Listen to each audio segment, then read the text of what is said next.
Yo, yo, yo, welcome back everyone to another episode of the Anything and Everything podcast where today we talk Andor episode 7.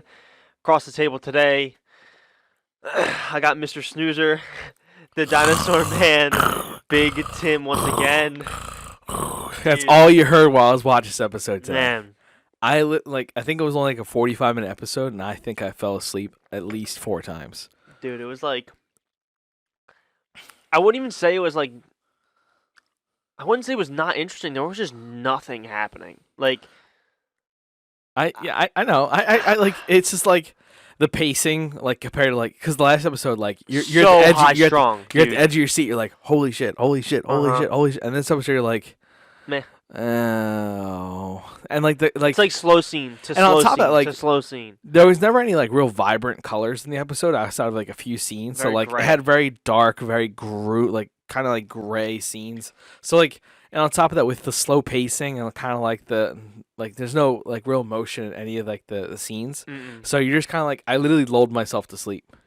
Lulled myself to sleep. Yeah, it was like, dude, it kind of got the Marvel treatment of like everything felt grayscaled, and it was just like, and it went from, whereas like the last episode was like action scene to action scene to action scene to action scene, this was slow scene to slow scene to slow scene to slow scene, one after the other, and it was just like, oh my god, like even though they're showing something that like could be important, you're just so lulled to sleep with because it's so slow. Yeah, like I'm not gonna discredit the episode because like let's be honest, the episode did have a lot of important things happen. It did. It's just unfortunate that it's such a slow episode. Yeah. Right? Like, obviously, the big part of this episode, the one thing that really stood out to everybody, and what really probably caused the Empire's downfall here, is their harsh reaction to the post Aldani heist, Yeah.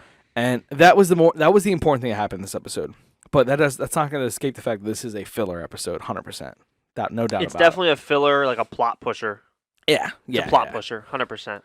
Like our notes here, guys, are dreadful. Like they're like 2-3 words. Some of them are a little longer, but like we have 2 pages, and like none of them are more than this. None of my like bullet points are more than a sentence, and it's like literally a recap. Like normally we have like our recap, and then we have a couple bullet points that we really want to talk about. Today it's like recap and no bullet points. We even looked at a recap online that had nothing that we were like, oh my god, we need to. Yeah, like we had all of their notes plus some of our and like we had their recap and our recap put together essentially. And our recap Had more shit. has more stuff, but it's a smaller. Like theirs had like paragraphs, and it was like I just keep scrolling. Ours is like bullet points that cover the same material without all the filler bullshit. Yeah, it was pretty brutal. But I guess like the kind of the start of the episode, Mhm. Mon Mothma just kind of out of the blue shows up to Luthen's shop. Usually like she announces her visits and she just pops up and the discussion they have is just not a good one. Mon Mothma's all Heated. about, hey, listen, really want to do, was this you? Was this you're doing? Luthen was like, yeah, He pretty much was like, Yeah, yeah, I it was did it. me. Fuck yeah.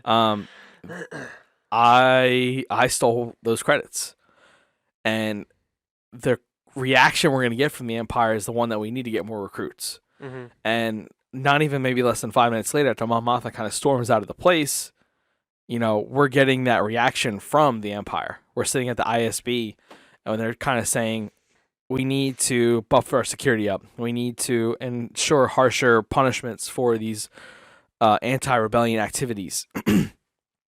And, I mean, kind of, spoiler alert, you see that later in the episode, hmm but essentially it played into Luthen's plan. He wanted the Empire to crack down on everything and be harsher to kind of let people flock to the rebellion cause, and that's what we're going to get here. Yeah, it was definitely. He wanted the Empire to react harshly, to kind of show everyone.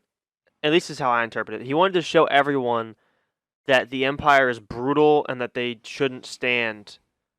Like they need to fall and collapse because they're just harsh in their response to something like this. Which I mean, think about it, if you're any governing faction and basically a terrorist group at this point attacks you, you're gonna have the same response. You're gonna go after them, right? I mean, look at, for example, The United 9/11. States. Yeah, the United We get States. hit, and we send a fucking army over there to go find the guy. We don't find him for 10 years, and then, But, I mean, it started a whole big thing, which we were already there. Yeah, you have the Patriot Act, which we definitely got a lot more there. Which hurt the American citizens and more like anti beliefs against certain individuals and races. Yeah. And I think you're gonna get you got this in this episode. And so far, at least in my opinion, that has bruised American culture. Oh yeah, like a lot. Like people are like, I don't know. I was just born in 2001, so it's very like I don't really remember it. Yeah, I don't know what society was like. I don't know if people were as what's the word I'm looking for? Discriminatory as they are now. But like, there's definitely like, even if it's in public, even if it's like in private, like the amount of conversation that you hear where people are like, "Oh my God, this and that." It's like, really? No, things were different back then. I don't really know. I mean, people were really out in the open about a lot of things back in 2001. As an 8-year-old kid, I was exposed to a lot of things around that time. Riding my bike to 7-Eleven, or just hang out at the playgrounds, or going to a store. You can see like just people act in different ways towards certain individuals, and you get that in this episode. The real life to the fictional comparison here. Yeah. You hear 150 or 139 or something. I can't remember the number exactly, but 139 Aldani villagers were in prison for interrogation. Oh yeah. So and remember, they only said that there was 60 at the parade that was happening in front of the garrison. Yeah, so they've essentially done the same thing the United States did. They cracked down on one of their areas where this happened, and they really just kind of made themselves the bad guy. Really. Yeah, they showed that they were really the ones who are harsh, and they were not. They're not as orderly and protective as they claim to advertise themselves to be. Yeah, definitely. A couple cool things that you skipped ahead a little bit, but it just adds how the conversation. There's not a lot, but but in the in the shop when Mothma and Luthen are talking, that was obviously Luthen has to show to the driver that hey, it's all good, but it was a heated exchange between them. They were getting like, she was very upset, and he was very like, listen, this one needs to happen. Like, you need to get over it. Like it is what it is. Yeah, and it's already done. So like, you knew where this was gonna go, or whatever. Piss or get off the pot. Pretty much. Yeah. And but just a couple things within the shop. Again, obviously, whenever we go into that shop, we're gonna find more things to talk about. Yeah, I feel like they change the set every episode. Yeah, they definitely did, because one thing is Plo Koon's mask is in a different spot than it was before. It's now it's kind of front and center instead of being off to the side like it was. And we actually get a really good look at it, kind of from the back. And it's just a cool thing. There's not really anything to it. It's just a cool detail. But also in the background, when Luthen and Mothma are talking, we get to see Kanan Jarrus's mask from Rebels, which we won't see canon until after A New Hope, I think. I think it's after A New Hope by the time that happens. And so, that same mask, whether there was multiple or that's the same one, or just Disney doesn't give a fuck about canon. Whatever. But then one more thing before Mothma leaves is the last thing we actually see behind Luthen is going to be a Gungan shield from Episode 1, which another cool little small detail to check out there. The good old Gungans. Yeah, the Gungans. Love those little guys. They're little energy shields. We get to see one of those just hanging out back there. So this guy has like a lot of culture in his shop, I should say. Again, would love to see just a short on how he got all those things. Oh, dude, I would love to see it. So cool. Whether he just bought them or like went to go scavenge planets for him or something. He seems like the kind of guy that would be out in the galaxy looking for things like that. Definitely, or have a team doing it. He seems like a puppet master a little bit. Like, you imagine the amount of like artifacts you would have found if you would have flown above Coruscant during the battle above Coruscant with the Separatists. Dude, You imagine what the cool shit you would have found up there. so much. Would found like Grievous or something. The head of the fucking dude that Obi-Wan cuts up in the Oh, bridge. I mean, I'm sure Dooku's head's probably floating around up there somewhere. Oh yeah, by Dooku's body just Oh, hanging yeah. out, just vibing. What happens with his lightsaber? Who takes that? Does Anakin take that? Anakin did take it. I don't think he pocketed it though. I think he dropped it after he diced him up. Huh. Well, I know he takes it to cut his head off, but I don't know what happens with after that. We'll look into that. I'll look into that. I gotta figure that out. And just Maybe he for took my his own. kyber crystal. Maybe he did. That's how he got Vader. That would be fire. That would be cool. Dooku lives I kind on of do through wish. Vader's lightsaber. I kind of do wish that we get to see more. Well, you know, we might see more in Tales of the Jedi. Yeah, that's what we were talking about. That I think we will see more of that. But moving on again, that goes from a pretty slow scene of just conversation to another conversation scene. Yeah, with, we get like a cutoff of Luthen's assistant. We don't know her name yet. At least I don't know her name. it was in the article. I just don't think it's very important. Yeah, it's not important. So Luthen's assistant, essentially, you know, not gonna lie, kind of hot, not gonna lie, with the red cloak. I'll simp for her a little bit, but she was sneaking through the airport, met up with Val, trying to talk about the mission, and she kind of goes, "Hey, you need to kind of take care of Cut him up. Andor. He needs to go." Yeah.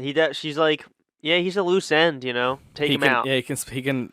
I guess essentially Give up identify Luthen to the Empire, and yeah, obviously they don't want that because Luthen is essentially a leader right now of the Empire in its infant stages here. But just imagine. I don't know how an empire. I mean, or not. Sorry, not an empire. Rebellion. A rebellion gets off the ground when you're killing some key members that Exactly. started it. And the assistant was just so nonchalant. She was like, "Oh, Skeen, we were kind of worried about him, but I'm glad he's dead." And then the other one's, he'll be all right. Yeah, we'll warn them. We haven't heard about the other one. It's kind of. She's like, "Oh, how's Cinta? Oh, you don't know? Oh, that sucks." Yeah, we don't know what she's doing, but it's kind of dangerous to send messages and receive them, so she'll be okay. Yeah, just don't do that. Yeah, you Yeah. care about yourself. And we get kind of just like a cut of her, getting on like some kind of Speeder. ancient speeder and like kind of zooming down a mountain, and then obviously we get the awesome image of the Star Destroyer coming to town, kind of like seeing what's going on. What we saw in the trailer, which we were really excited we were going to see a lot more of it. Haven't yet. Still waiting to. Yeah, I think We have TIE fighters. Yeah, I think we're kind of like. I think we kind of expected this when we talked about it last episode. Like when we were like, we expect like a Star Destroyer is probably going to come there, or some kind of Imperial cruiser, try to like see what's going on, reinforce the garrison, and like all the guards got arrested. Crazy, right? Yeah, and, for questioning and replaced. And it's just crazy. That's why. I mean, they all posed as guards. So who do you know who to trust? Yeah, and there was a lot of dead officers and soldiers there. Definitely. So, I'm sure they killed a bunch. Took it serious. But then again, we cut to another slow scene of Cassian going back to his homeworld and meeting up with his mother. And they don't really talk about much. I mean, they talk about like little things like, "Oh my God, you're back. Why are you back? You can't be here. Yeah, leave." literally, that's all I heard was, "You can't be here. You need to go. You Yeah. can't be here. You need to go."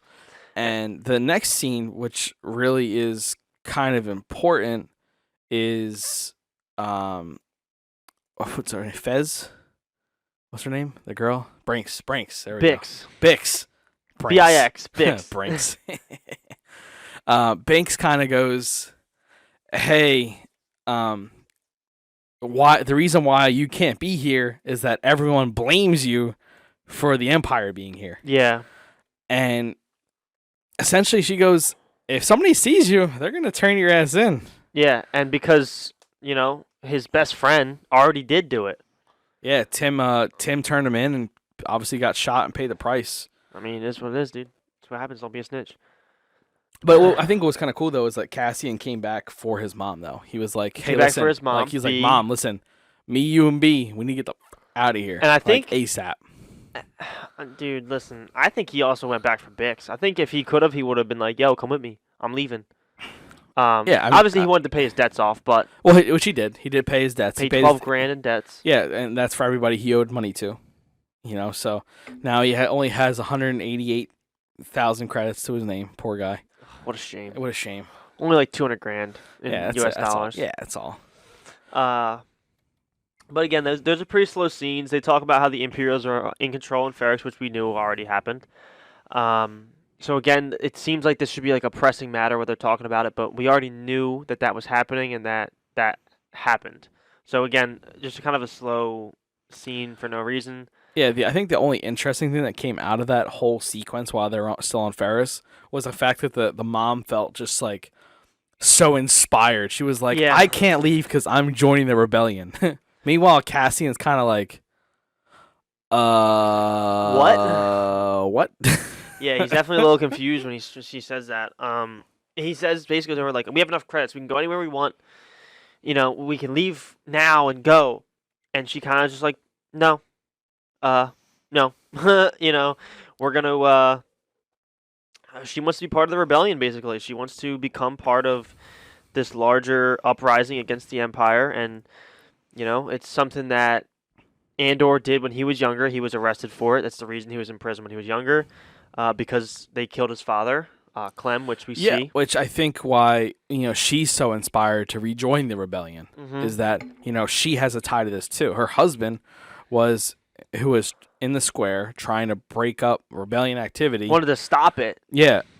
Unfortunately, the clone troopers turn around. They see him kind of in the middle of the street because they just got pelted by a rock. And they're ordered to kill. And next thing you know, unfortunately, we see Clem hanging in the street. And it's just really unfortunate. Yeah, I mean, a guy who was trying to just kind of keep the peace. Who was trying to stop it, and they killed the wrong guy.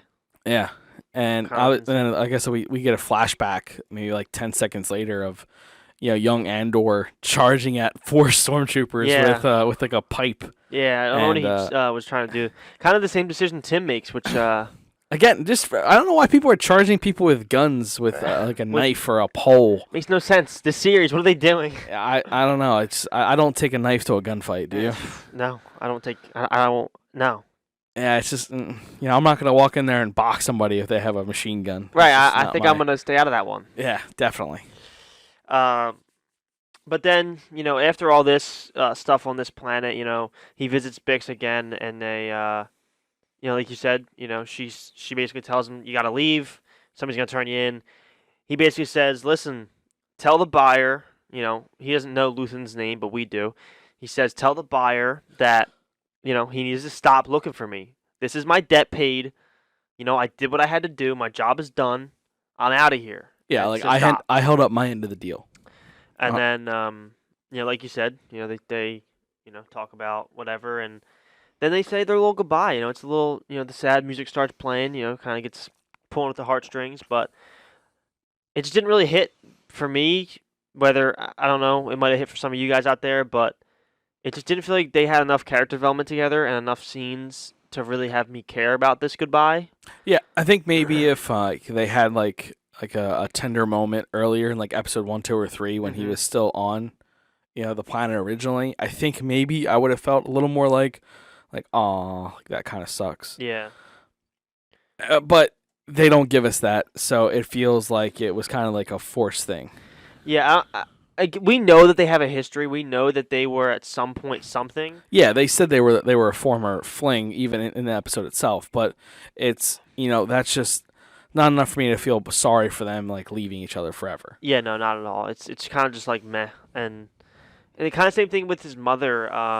They have their little heartbreaking goodbye moment too. But again, I mean, that one felt a little more sincere. A little more. Because, the character development with, her rescuing him from the planet as a kid.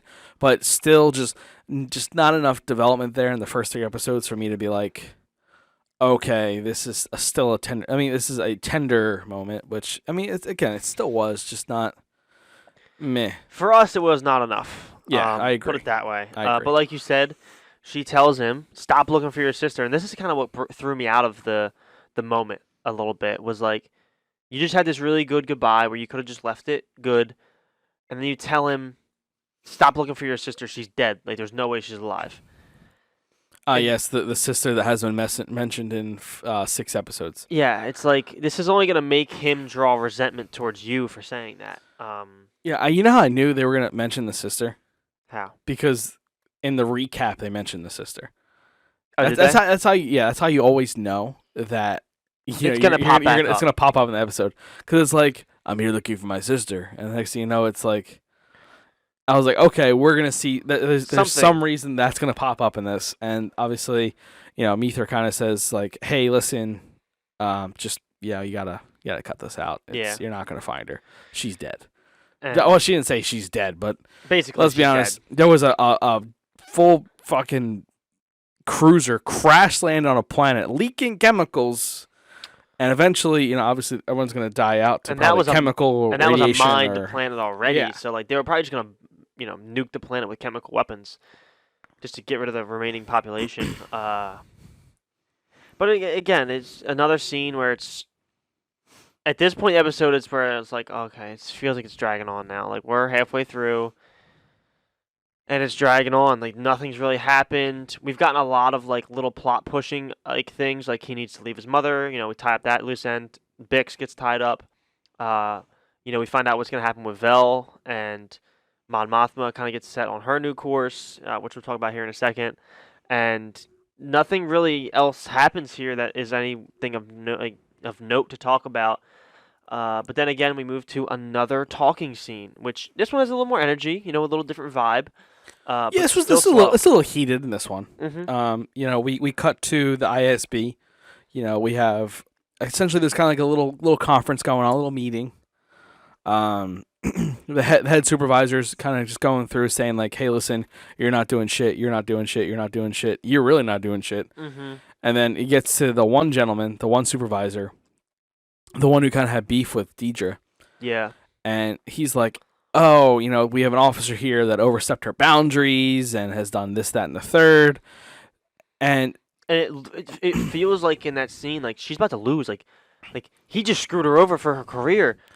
And then she just flips the tables on the guy. Oh, yeah, dude. It's incredible. She hit him with the biggest reverse fuck you I've ever seen. Yeah. And she just kind of goes like, hey, listen, like I've used this emergency protocol to pull up all this data regarding stolen naval parts and military parts.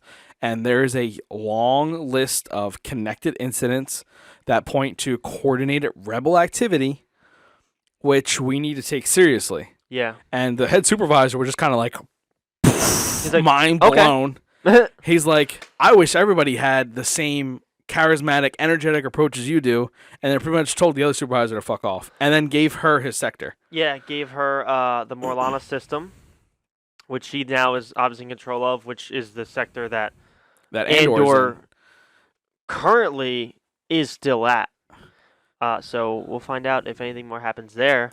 Yeah, definitely. It's definitely some interesting. A little bit of spice there. A little bit of spice for kind of like a lull of an episode. But again, it's a plot pushing device, and that's what I said when we left the room and we were talking about it. I basically was like, dude, like this next episode needs to capitalize on all of the plot that was established during this episode. Like this next episode has to. It cannot be another slow episode. It has to, branch off of and build off of the story that was built in episode 7. Yeah, we get like a little mini finale every 3 episodes, right? Yeah. So next episode is going to be another probably build up, and then episode 9 is probably going to be like another mini finale, and then 10, 11, and 12 are going to be the same way to finish out the episode. I mean, like we talked about last episode at the very end, which you guys haven't seen yet, but it just released today, the day we were recording this. It was every 3 episodes feels like they're going to have their own arc. 6 ended with the heist. 3 ended with its own arc, which was the escape. And then, this episode seems to be building towards this new arc of establishing Mon Mothma, kind of not showing her hand, but kind of showing her hand a little bit to some people who can be of help to her. As well as the ISB stepping up and the Imperial activity stepping up to be more harsh towards kind of what we see in episode 4. And then obviously Andor being in a wrong place, wrong time situation, which I think that'll probably be the penultimate episode in episode 9. Yeah. Wow, I can't. That really was a tongue twister there. But at this banquet with Mon Mothma, she speaks Yeah, to they finally have that meeting. Yeah, this one that we thought was gonna happen 3 episodes ago. yeah, where all the Imperials and all these people are sitting in Mon Mothma's apartment. Yeah. Apartment. Let's by talk the about way. that for a second. Apartment. There's like 9 fucking rooms in this place, and it's gigantic with like 20-foot ceilings and a dining room that's bigger than my entire house. Like, come on, man. Yeah, it's a little Conversation obnoxious. pit. Like, this is not an apartment, all right. I mean, I get she's rich. I get she's a senator. I understand she lives on Coruscant on the upper levels, which is the upper echelon of Star Wars society. But that's not a damn apartment. That's a fucking. That's like a man. It's like a mansion. That's a mansion in the sky, dude. It's insane. But again, they do finally have this banquet, and she speaks to another senator, Tacoma, I believe is his name, about maybe kind of being part of this. He kind of hints at not being very imperial. He says he's like I'm not like my politics. You might not like how strong my politics are. Yeah. Which is like code word for I'm very anti-empire. Yeah. Which she kind of like reciprocates that and goes, well, you might not like my politics. Yeah. Like everything I do in the Senate is a facade to cover something else, which we saw in the trailer. We knew this already. Which was pretty cool. We just didn't know who she was talking to or what she was referencing. Yeah, we had no idea who this dude was. But now we find out they are childhood friends. Childhood friends who probably had a fling because the way they definitely seemed like they had a fling. There was way too much eye contact going on there for she was eye fucking this dude. Yeah, definitely. And let's be honest, we all know she doesn't like her husband that much. Yeah, so. Dude, there's got to be something going on there. There's got to be. All right. Yeah, it's a little spice there for you. A little spice.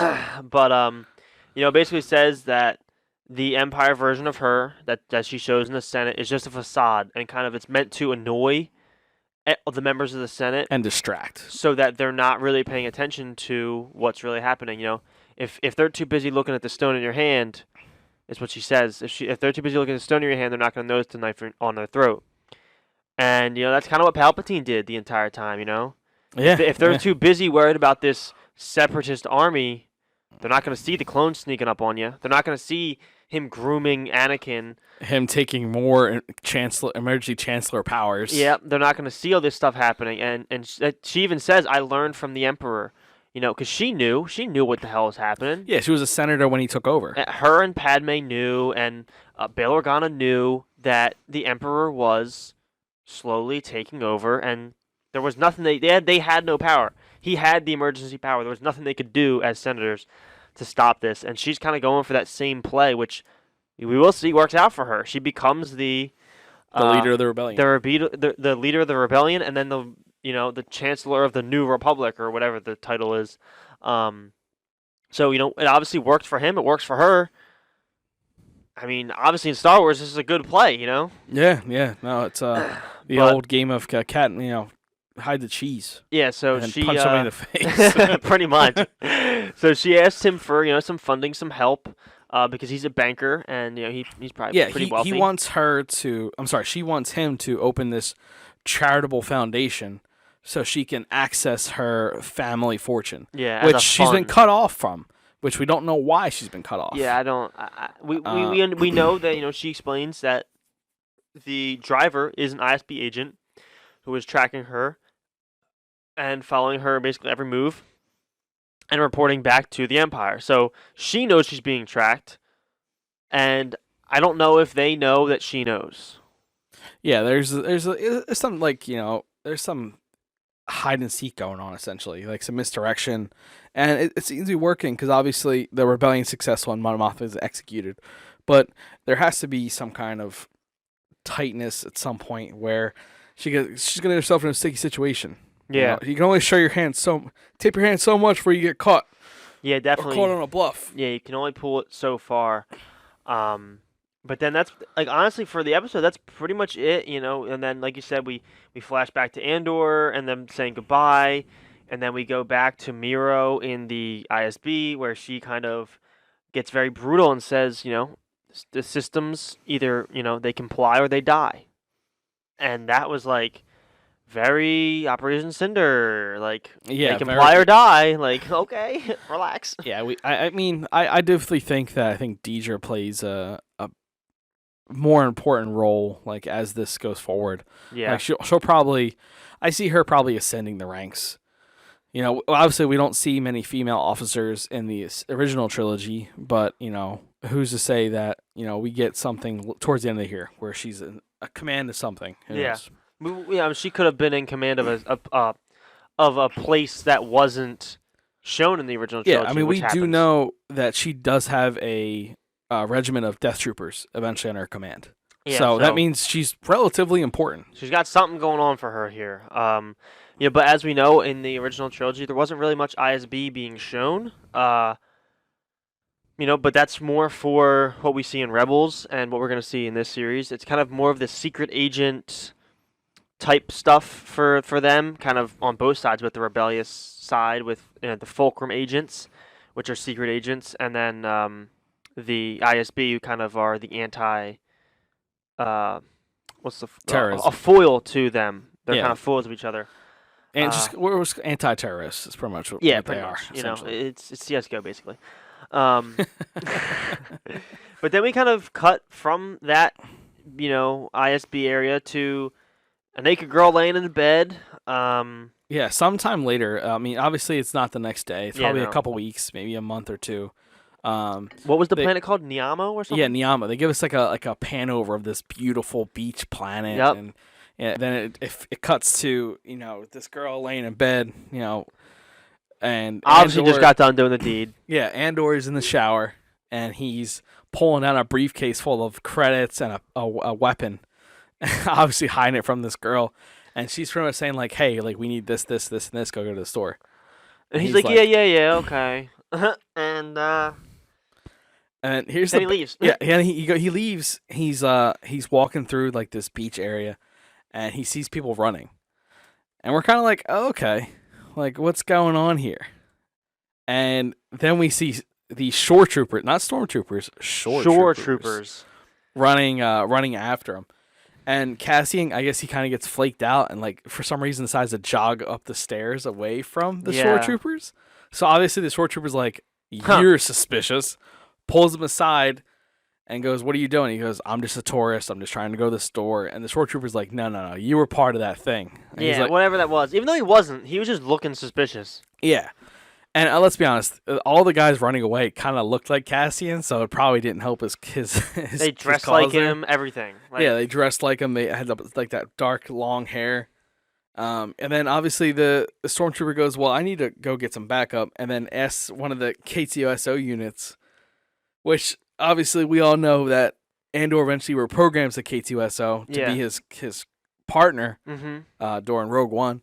So kind of like a little bit of fan service there, I think. Definitely, but they are some badass droids, man. Those things can. Oh, they were launching people. He had two guys. He was just like whoop, threw them on the stairs. Like half power, like. And then he grips up Cassian and throws him against the wall. And next thing you know, Cassian wakes up and he's in prison. He's in a line, getting a sentencing line, which is enormous, and they're kind of like they go through two sentences before he gets up, and it's only a 30-second scene. So they're like not wasting any time sentencing these people, and not just sentencing them for a couple months. Like these are year-long sentences, 6 years, 5 years, 4 years. Which, again, kind of what we hinted to earlier in the episode. These were prior convictions of only like 6 months, 5 months, 7 months. Cassian gets 6 years on what previously would have been a 6-month because of the post-Aldani heist. Yeah, they kind of screws himself there with a little bit. He runs this heist and then now he goes to jail for 6 years and can't touch his hundreds of thousands of credits. Yeah, I mean, we all know Cassian doesn't serve the 6 years, and maybe Val has something to do with him getting out of prison, which, I mean, obviously it hurts her task to kill him. She seemed a little off when that was mentioned. She kind of went, wait, what? Yeah, I mean, I have a feeling that Rebellion's obviously the reason how he gets out. And then from there, Val kind of goes, I'm supposed to kill you. And then, I don't know. I have no idea what's going on. I'm thinking that's where it's going to go. Yeah. For next episode, or at least episode 9. I think episode 8's going to be built up towards that. And then episode 9 will probably be the big breakout from via Val. Yeah, I in the think we're gonna. rebellion. I think we're gonna follow this a similar. Maybe a little Saw structure. Gerrera action. Dude, I think, dude, if Saul breaks him out, I'm gonna lose my shit. That'd be pretty badass. But I think we're gonna follow a similar structure to what 4, 5, and 6 followed, where 4 was slow, 5 picked up a little bit, and then 6 was really hard. I think 8 is gonna pick it up a little bit, but still be plot pusher, and then 9's gonna be the big hitting episode with the action, and then I think 10 is gonna be a little bit faster, 10 a little bit or 11 a little bit faster, and then 12 is just gonna be like boom explosion. But pretty much that's all we have. Yeah, like I said, I wasn't kidding when I said that, like, I fell asleep during this episode. Like, Yeah, like- it's there's not much going on here. Like I said, the big takeaways from this episode, 100%, are the fact that the Empire is stepping up their plans to incarcerate anybody involved in the rebellion, and that ultimately is going to cause more people to defect to the rebellion and more uprisings. More uprisings, cause more problems in their 1.75 million planets that they control. Yeah.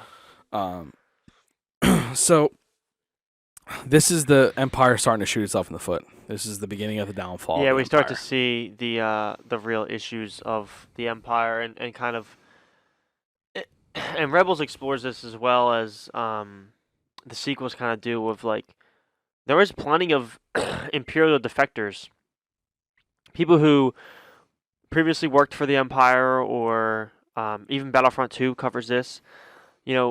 They just become disillusioned with what's going on. Senators who already don't like what's going on, like Bail Organa and Mon Mothma, Tacoma, all these people who don't like what they're doing, and then you have stormtroopers who defect, like, like in Operation Cinder. All those guys. Iden Versio and Inferno Squad. Yeah, they're like, they bye. and they're special forces. Yeah, they're like high up, like high up, seriously trained stormtroopers. and they've realized there's a problem. Like if you ever played the campaign, 4 stormtroopers took down an entire rebellion cruiser. Yeah. So, I mean, the fact that obviously, one of them went back to the Empire, but the other 3 defected. Yeah. But that kind of gives you an idea of how far the Empire went, like, off screen. Yeah, they were like insane. Like they have some really strong people, but then in Rebels you see Sabine was a stormtrooper, and then when they made her build a weapon that was able to basically attack Mandalorians only, it would basically be able to shoot out this like electric field that disintegrated anybody in Beskar armor.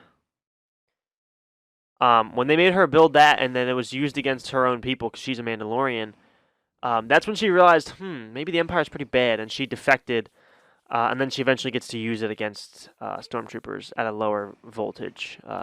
She's able to reprogram it and use it against the Empire's stormtrooper armor. But and even in that series, Agent Callus, who is an agent of the ISB, he defects. He is a secret agent for the rebellion. He's the Fulcrum agent, and then he defects to the rebellion. So, the Imperials have some enemies, even from within, that they need to be looking out for. And I think this is where we're going to start to see kind of where that stems from.